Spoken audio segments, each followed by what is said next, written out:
Hello, everyone. This is Kanisha Grayson, founder and CEO of The Art of Applying, here with a successful client interview with our rock star Lily, who has a lot to celebrate today. Lily, what are we celebrating today?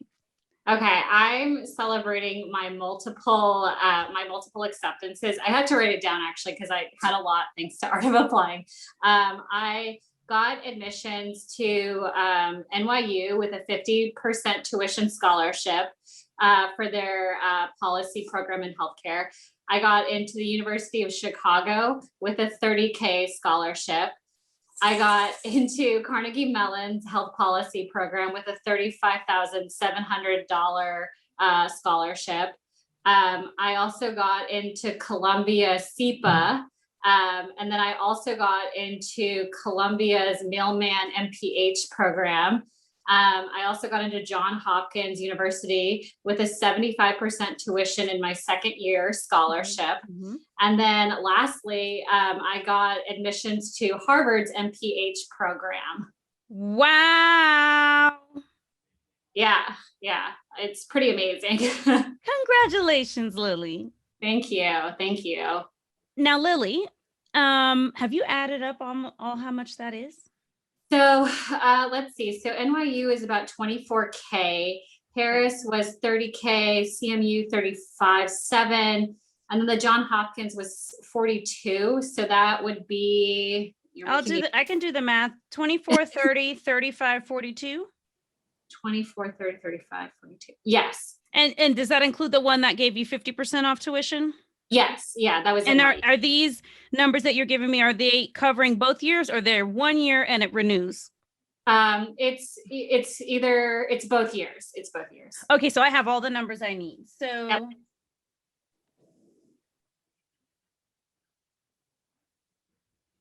$131,000.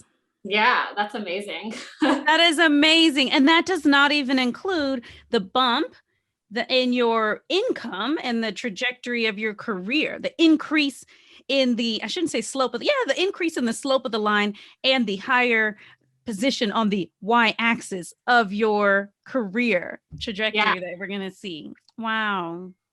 Yeah. How do you feel?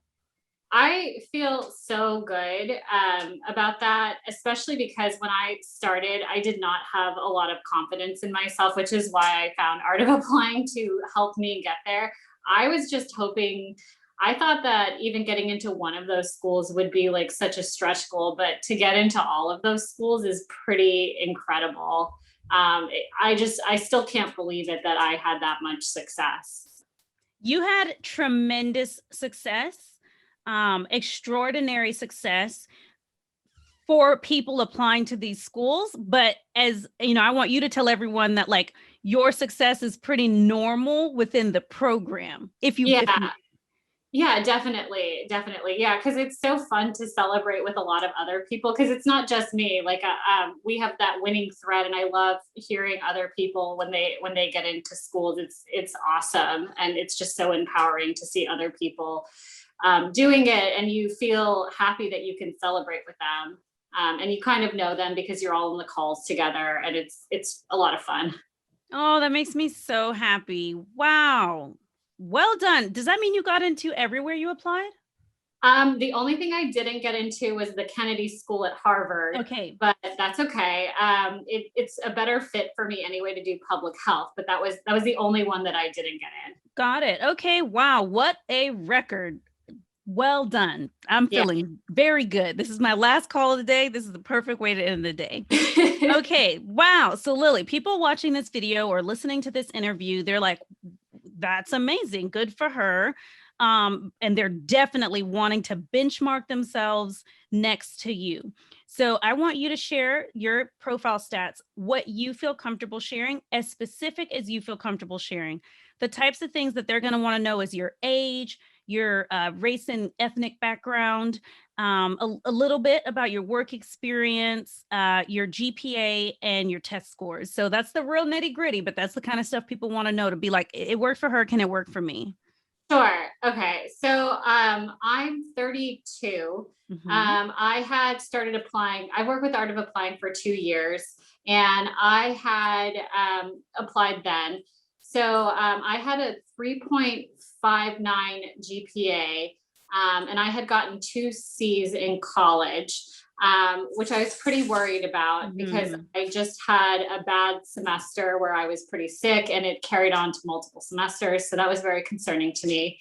I had a 317 GRE score, and my ethnicity. So I'm half Bengali and half Iranian, so South Asian, Middle Eastern. What was there? Did I get everything? Kind of your work experience. Oh yeah. So I have been working. So my first job after college, I worked in oil and gas consulting, and that was kind of a disaster for me because it had nothing to do with my career goals. I just got a job because it gave me a good amount of money, and it was not what I wanted to do. And then I moved into healthcare, which is what I had done all in college. And I just worked in healthcare for the last 9 years after that.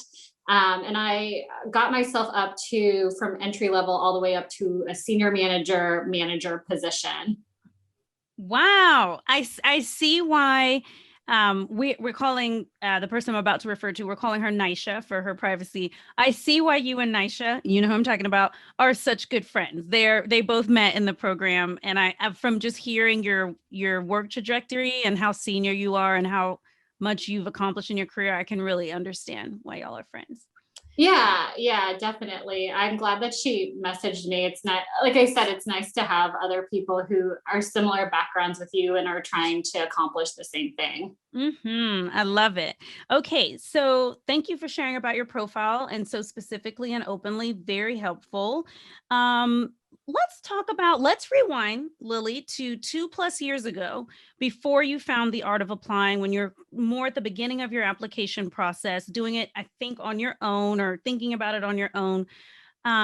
What was hard? What wasn't working? What was happening?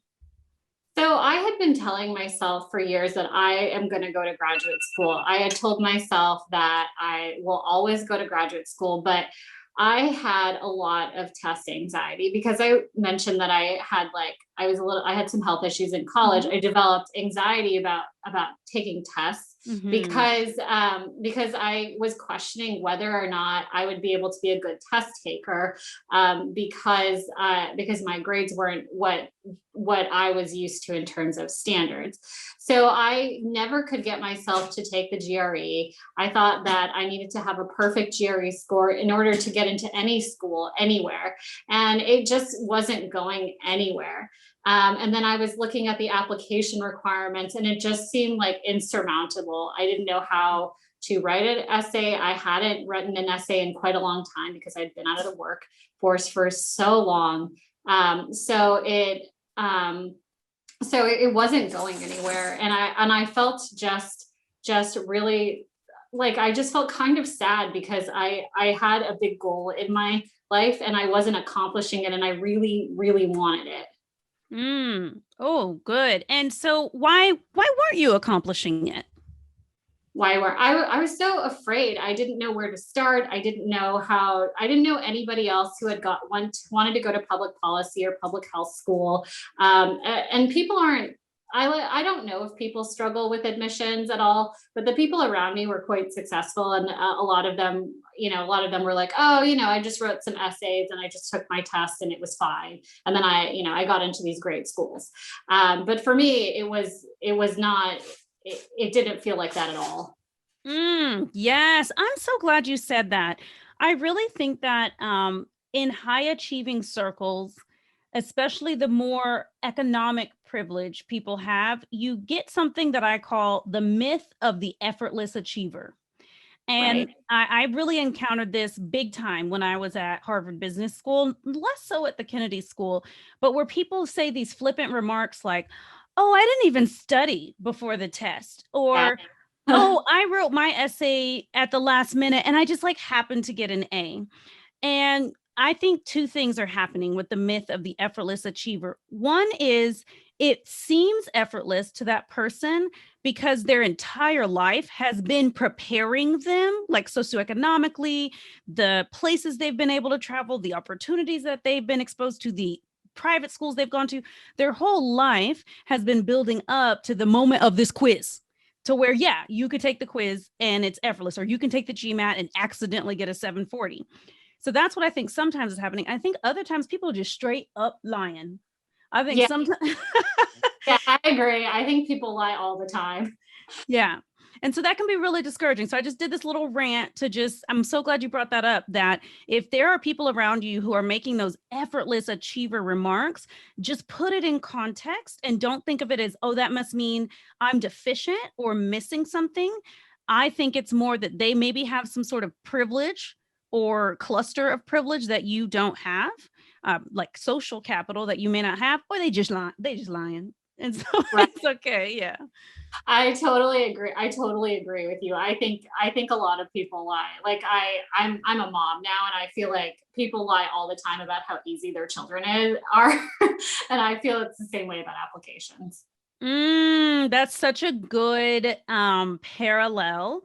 And actually, I want to make sure, so I'm just making a little mental note that I want to ask you a specific question about your message to women who want to be mothers, or who are already mothers, who are new moms, who have these big goals and may feel guilty or even just overwhelmed with trying to keep a baby alive, and get through the process. So let's go ahead and just do it now so that I don't forget. What would you say to moms to be, current moms, pregnant women?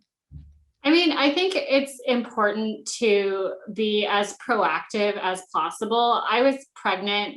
I had been wanting to get pregnant when I started the process, and I had not great luck. And then I finally got pregnant during this past fall, and it was difficult in the terms of like me feeling like I used to be able to work whenever I wanted to or procrastinate whenever I wanted to. But when I became pregnant, I had to really change my mindset and be as proactive as possible, because sometimes I'd be nauseous and things like that. So, I mean, I would have to say is that don't give up on what you want to accomplish, but pace yourself through the entire process, because I was sweating in the beginning because I started very early, but as I got more and more tired near the end of my pregnancy, I felt like I had started the work so early and upfront that it was manageable because of that. And because I was consistent in keeping myself paced, that was good. I also want to give some credit though to the consultants that I worked with this entire time, because what I do like about Art of Applying is that once you're in the program, like the consultants are really sold on your vision of what you want to accomplish. And even when you don't feel very great about it, like they are all like, no, but this is what you said you would do. And this is what we're going to do. And you're going to accomplish this. And you need that sounding board when you are doubting yourself. And I feel like, especially as a mother, like that is, like that's a really helpful message, because a lot of people say like, oh, you can just give up and, just don't worry about it, do it later. But, later might never come. Later might never come. Thank you for that. And when you say, Lily, that you started early, can you help us understand what that means?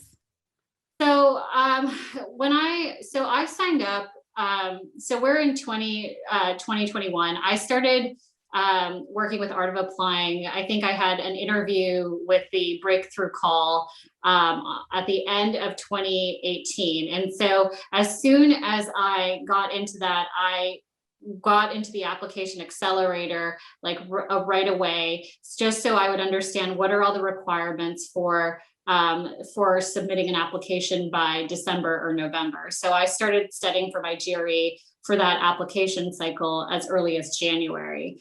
And that way I was able to figure out that I probably needed a little bit more volunteer experience. I needed a lot of work to help myself get my mindset right for my GRE, and then also be mentally prepared for the applications as well. Wow. Okay. This is an amazing timeline. So you signed up. I actually pulled up your files. So I did a little search of your name. So you signed up on December 19th, 2018. Yep. And now it is March 2021. So Yep. You signed up December 2018. And you became a client, basically probably started with us January 2019. Yep.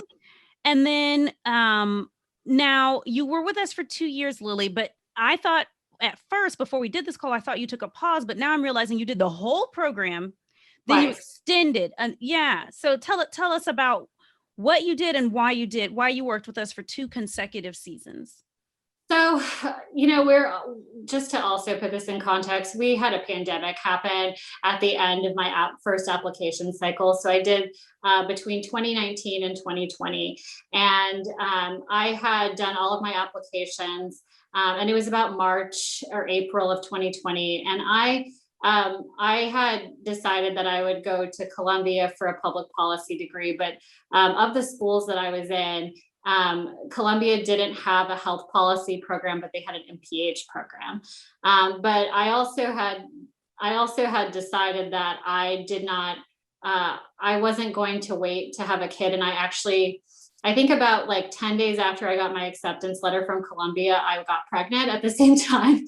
So I ended up deferring because I wanted to get pregnant and have that time and not think about grad school.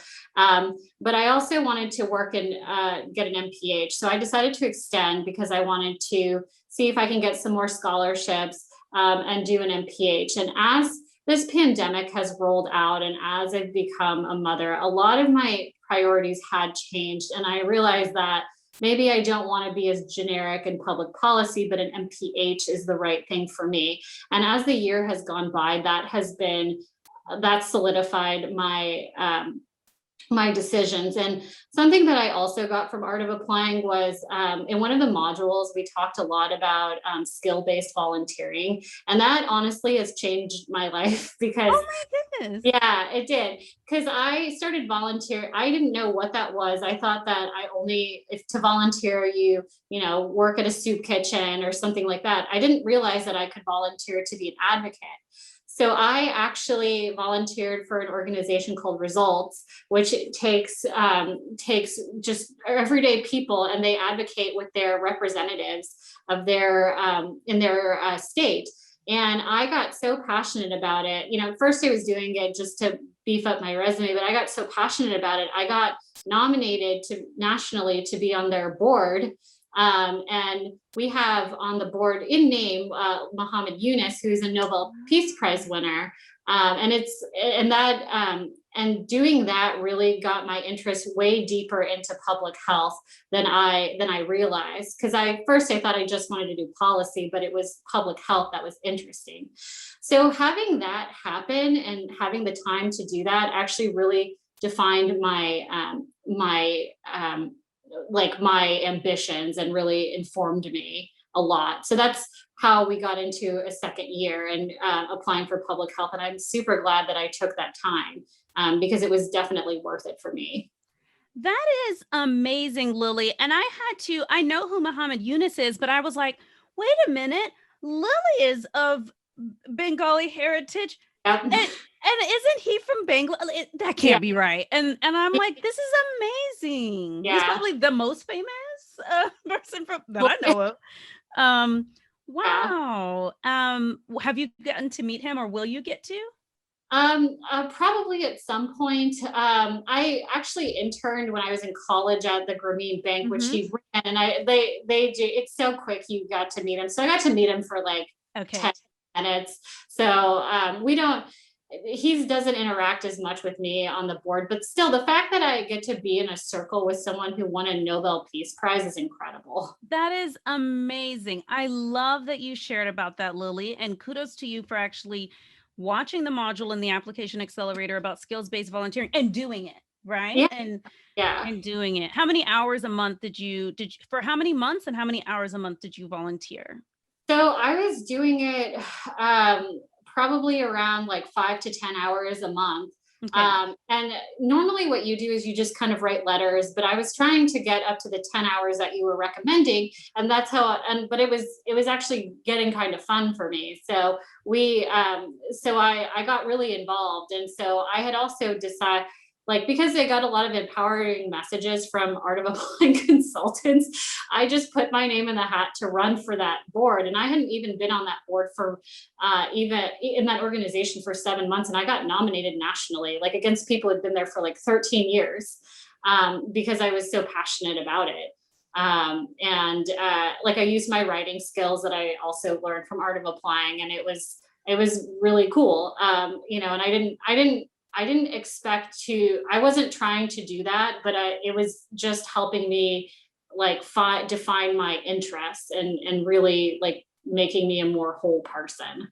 Wow, that is a great story. Thank you for sharing that. And for those of you watching this video who, when we tell you to do your skills-based volunteering, understand that it's not just about, putting it on your resume, but look at what happened. It's about expanding your life and actually up leveling you into an Ivy League caliber professional.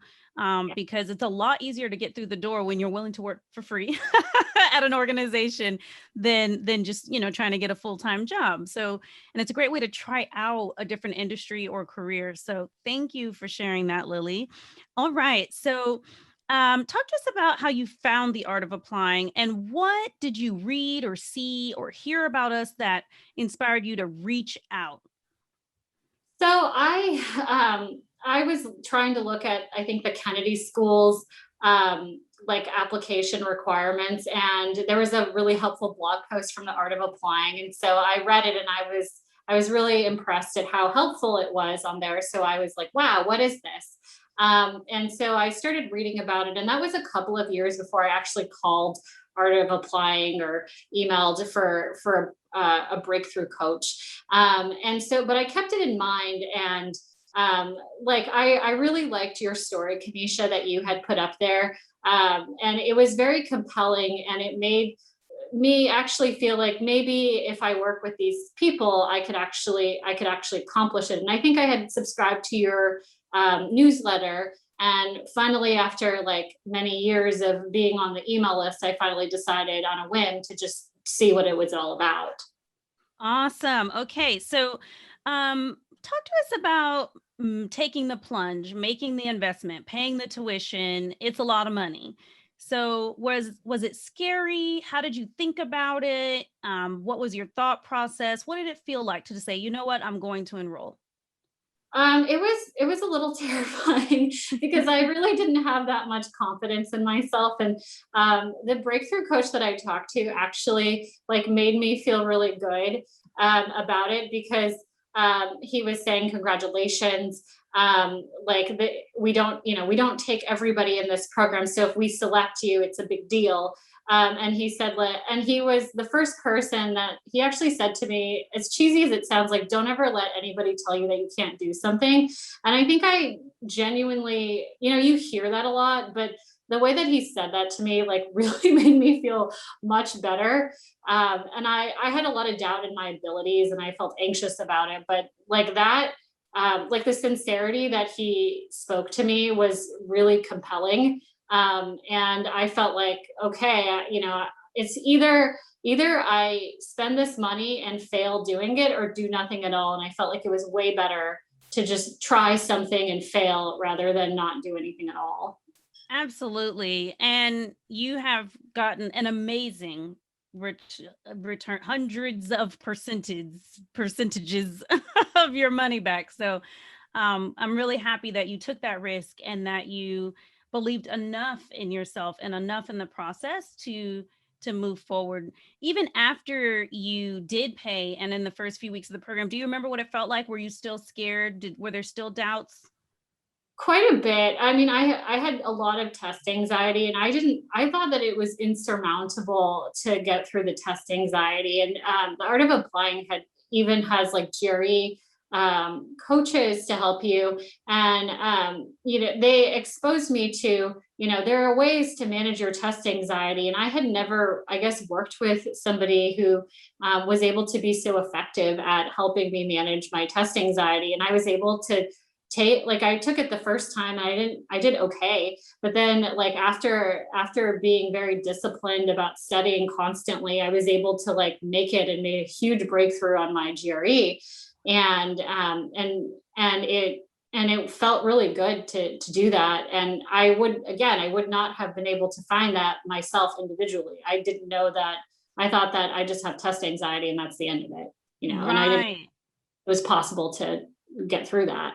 Oh, that's so beautiful. I feel like one of the common threads in your story, Lily, is you came to us with a little bit of a fixed mindset Yeah. around who you are, what's possible for you, and just how life is. And that in working together, you've really experienced and embraced a growth mindset that you don't have to be born or magically inherit a whole toolbox of talents, and that's what you get for life, right? That you can Right. actually start with the talents and the skills you have and grow them as a professional, as a future student, and then also, of course, we didn't have anything to do with this, but as a mother, right, as well. That it's not about good moms and bad moms. It's about I'm a mom and I can get better at being a mom. Yeah, definitely. Okay. So let's talk about your favorite part about working with us at the Art of Applying and being in the Application Accelerator. So I actually had to write this down. I prepared for this. Good. Thank you. Let's see. Yeah, I mentioned this earlier, but it was really being paired with the consultants. Like I don't know if you train the consultants here, but like everybody is super positive about what you'll accomplish. And I came in like very pessimistic about where I would be and what I can accomplish.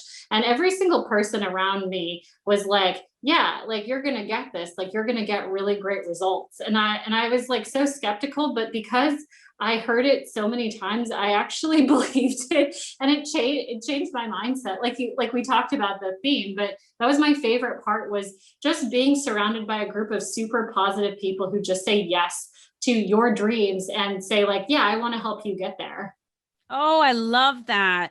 And the reason why they're able to be so certain and so positive is our track record. We've been around for 11 years at this point. So there's only so many times you can see someone who acts and looks just like Lily on paper that, we've seen 27 people very similar to you, right? Over 11 years. Okay, you're 28. You're your own person, but we totally understand what kind of candidate you are. But then also, because of that filtering system or that funnel system of everyone is out there in the world, then people find their way to us, then they have the breakthrough call. And not everyone who even has a breakthrough call is invited to work with us, because we want to make sure that we do have that absolute certainty that we can help you solve all the problems you're facing and get outstanding results. And so really, by the time people make it to the consultants, it's super easy to know that, like, of course you're going to have amazing results because you got through the funnel. And also because we've seen this so many times before. Yeah, definitely. Like, I'm even blown away by just the similarities, very top level similarities between you and Nisha. 32 years old, South Asian from a very underrepresented country, working in, are you in the private sector too? The not-for-profit Oh, sector. you're in the not-for-profit. For some reason, I still remember some of your essays, and I thought you were in the private sector. I But was just I was when I started actually, because I switched. okay. So you actually got it right. Okay, got it. So also that's in common, starting in the private sector, transitioning to the nonprofit sector. And so it's funny because it's like when we send Nisha's interview and we send your, it's like those two side by side are so similar. And that's what happens at the Art of Applying, is like, we start to kind of have these personas of like, oh yeah, that's like, she's just like Lily, or she's really similar to Kanisha. And it makes it so easy to not at all treat people like widgets or anything like that, but to just know we've seen this movie before. Right. Yeah. And as long as you do the work, like, we know how this movie can end. Right, definitely.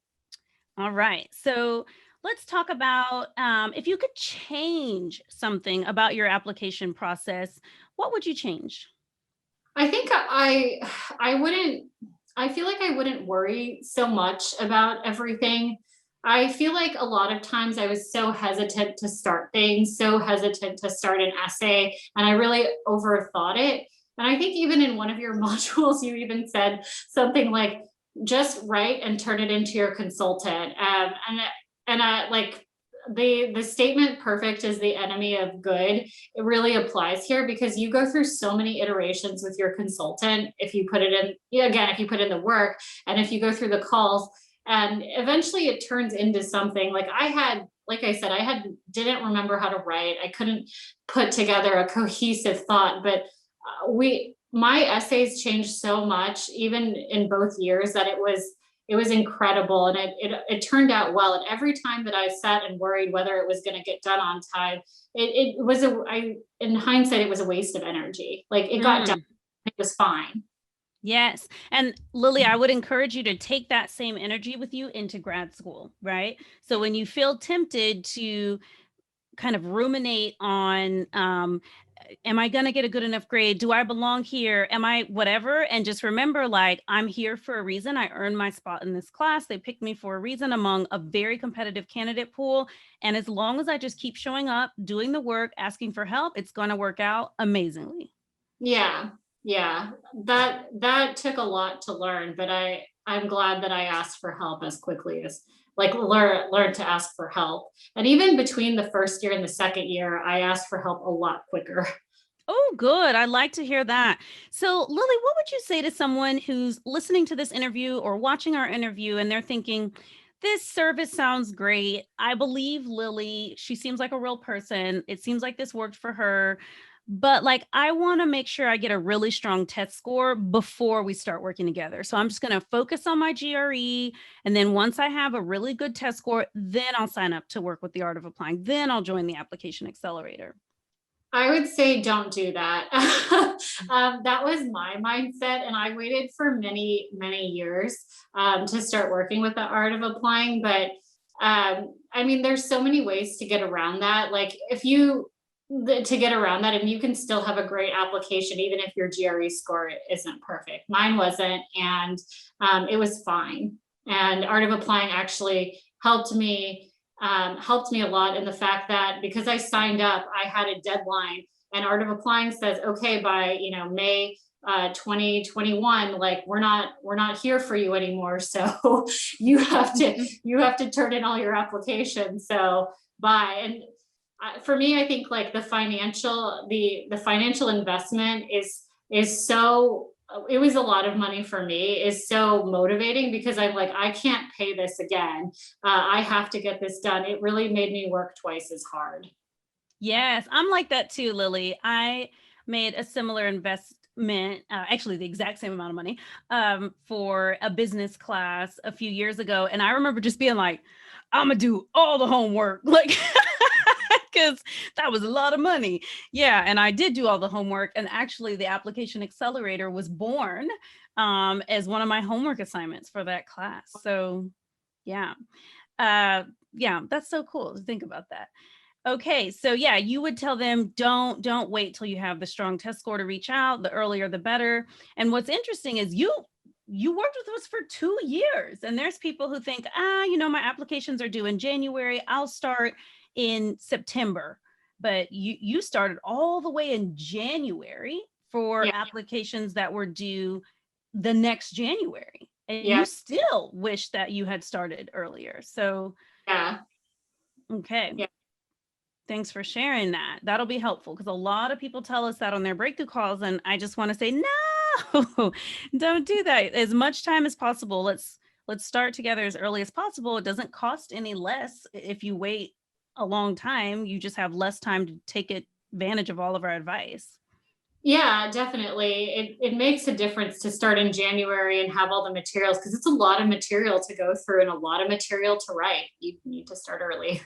Yes, I agree. So I want to pull up your intake form. I'm not going to show it, but when you signed up to work with us, you said, when I get into my dream schools, the first 4 people I'm going to tell are my husband, my mom, my dad, and my best friend.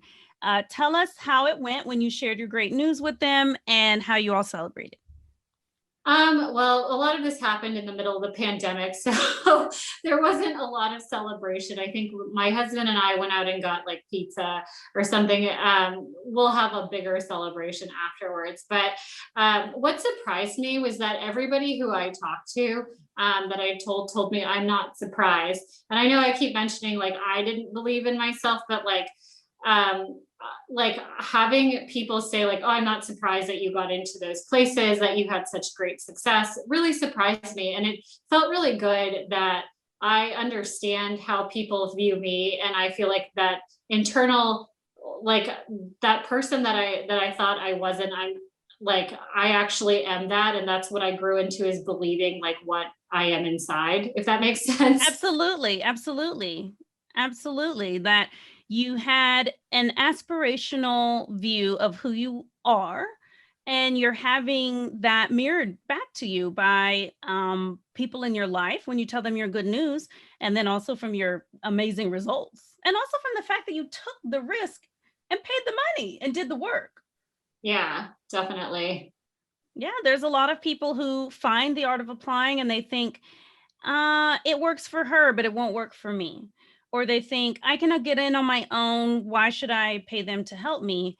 When they don't realize, this is what somebody said to me on their breakthrough call once. I said, why are you signing up? Like, we went to the same college. Like, you can probably do this on your own. And she said, because you don't get points for doing it the hard way. Yeah. And that really impacted me, because it's like, yeah, like, you all are very strong candidates. You're a great candidate. You could have gotten into some schools on your own, but there's no need to go through this alone. And then also, I like to feel like I've done everything I can to get like the best results when I have a big goal. That's the same way I feel, exactly. Like I could not have done this on my own. Like it would have taken me years to figure out how to do this. This was a way faster way to do it. Absolutely. I love that idea that it's a faster way to do it. Even if you end up with similar results, just save time. Okay, wonderful. So let's see. I think we have time for one last question. Now that you have gotten into these amazing schools with all these amazing scholarships, I want to know, what will change, improve, or what opportunities do you anticipate will open up in your life or career as a result of this amazing education you're going to get? I mean, I think a big part of why I want to go to grad school is the network. I want to be able to meet other people who are big change makers in the field, and you can meet that through industry. But for me, I want to go into more public service oriented ways, and I can do that in the public sector, but it'll take me a really long time. But if I get a master's degree, it'll open the door to actually getting faster to what I want to do. I want to either work on Capitol Hill, working for a senator, or be a director of social determinants of health to get healthcare for marginalized people. I can't do that right now. I have talked to several people in my network, and a lot of them say, well, what's your education background, or what, we can get you up there, but it will take a while. This will actually fast track me into what I actually want to do, and put me in the network with the people that I want to be around with. Beautiful. I love it. I love it. I have loved celebrating you today, Lily, hearing your story, hearing your insights and reflections. Is there anything else you would like to share? Um, just do the program. Do the program. The consultants are great. They really do care about you and really try and get you where you want to go. It feels hard in the middle of it, but at the end, it's completely worth it. And like I've said many times, it's changed a lot of how my life has been. And I am really going to miss working with the people in Art of Applying when our contract is over. Yes, and we're going to miss you too, Lily. I will talk to you. We're going to actually have a little extra time than usual for us to do our little one-on-one chat. I'll talk to you offline about ways to stay involved with the Art of Applying, whether it's joining the team part-time or on the side of your dream job, or just other ways. So happy to continue our conversation, and thank you so much for everything you shared today. Thank you, Kanisha.